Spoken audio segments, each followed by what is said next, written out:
दोस्तों, आज की वीडियो में हम आपको बताएंगे कि जिस पुस्तक को बाबा साहब अंबेडकर ने जलाया था, आखिर उसमें ऐसा क्या था जिसे देखकर मजबूर हो गए बाबा साहब अंबेडकर जलाने को। उस किताब का नाम है मनुस्मृति। ये वो किताब है जिसमें ब्राह्मणों को सर्वश्रेष्ठ बताया गया है और शूद्रों को निकृष्ट। इतना निकृष्ट प्राणी माना गया है, आप सोच भी नहीं सकते। इसलिए ये वीडियो आपको अंत तक जरूर देखना चाहिए। तो चलिए शुरू करते हैं इस वीडियो को। मनुस्मृति में शूद्रों के लिए क्या क्या घटिया बातें लिखी हैं, आइए जानते हैं। नंबर 1, मानवता के कल्याण के लिए प्रविष्टिकृता ब्रह्मा ने अपने मुख से ब्राह्मणों को जन्म दिया, क्षत्रियों का अपनी भुजाओं से, विषयों को अपनी जांघों से और शूद्रों को अपने पैरों से पैदा किया।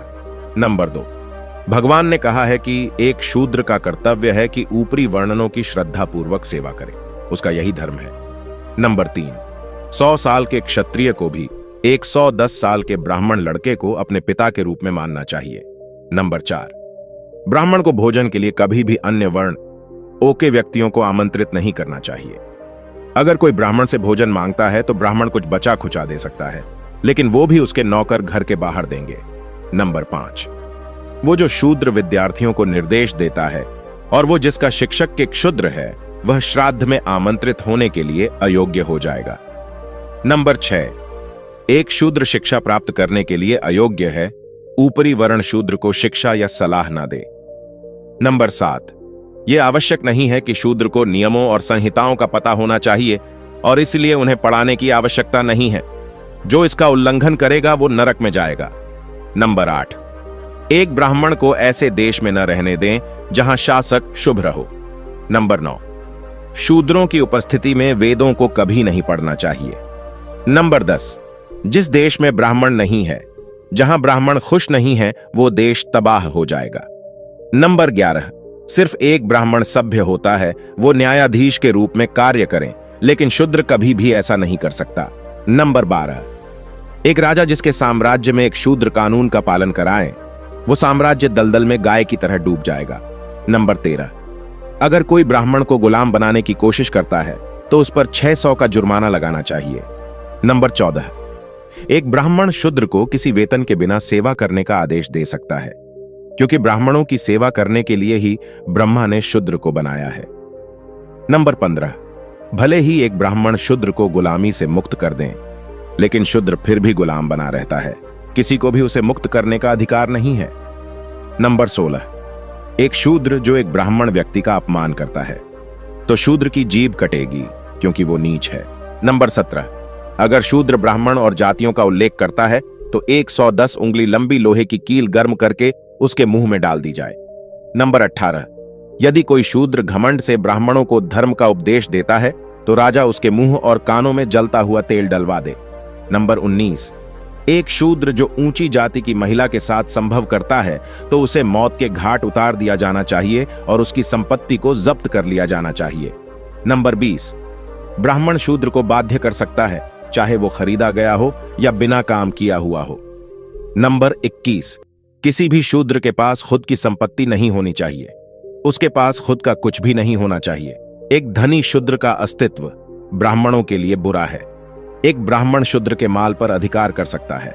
नंबर 22, एक ब्राह्मण बिना किसी हिचकिचाहट के शूद्र की संपत्ति जब्त कर सकता है।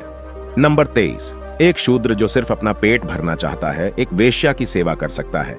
यदि वो जीवित रहने का स्थायी साधन चाहता है तो वो एक क्षत्रिय की सेवा कर सकता है, लेकिन अगर वो स्वर्ग जाना चाहता है या अगली पीढ़ी में ऊंची या श्रेष्ठ जन्म चाहता है तो उसे ब्राह्मण की सेवा करनी चाहिए।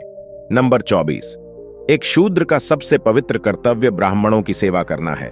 हमेशा ब्राह्मण शब्दों का अत्यंत भक्ति के साथ पाठ करना चाहिए, ऐसे शूद्र को मोक्ष मिलेगा, अन्यथा वो बहुत बुरी मौत मर जाएगा और सबसे बुरे नरक में जाएगा।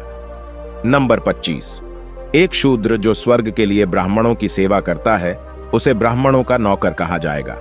नंबर 26, शूद्रों का सबसे बड़ा काम सिर्फ ब्राह्मणों की सेवा करना है, इसके अलावा वो जो भी कुछ करेगा उसे उसका कोई फल नहीं मिलेगा। नंबर 27, ब्राह्मण शूद्रों को बचा हुआ भोजन, पुराने फटे कपड़े, खराब अनाज और पुराने बर्तन दे सकता है। नंबर 28, शूद्र जरा सा भी धन संग्रह नहीं कर सकता, भले ही उसके पास इसे बनाने की शक्ति हो, क्योंकि एक अमीर आदमी गर्व करता है जिससे ब्राह्मणों को दर्द होता है। नंबर 29, एक ब्राह्मण शूद्र से कभी भीख नहीं मांगेगा। नंबर 30, शूद्र किसी अन्य कभी जाति धर्म में शादी नहीं कर सकता। नंबर 31, एक ब्राह्मण के नाम का पहला भाग कुछ शुभ संकेत देता है। एक क्षत्रिय सत्ता से जुड़ा हुआ है और एक वेश्या धन के साथ, लेकिन एक शूद्र व्यक्ति अपमान के साथ जुड़ा है। नंबर 32, एक ब्राह्मण के नाम का दूसरा भाग क्षत्रिय का एक शब्द सुख देने वाला शब्द होता है, जो वैश्य की रक्षा करने वाला, और शूद्र की अभिव्यक्ति निरूपण सेवा का शब्द व्यक्त करने वाला होता है। नंबर 33, ब्राह्मण इस घटिया किताब को अपनी श्रेष्ठ किताब मानते हैं। यह किताब जलाई जानी चाहिए।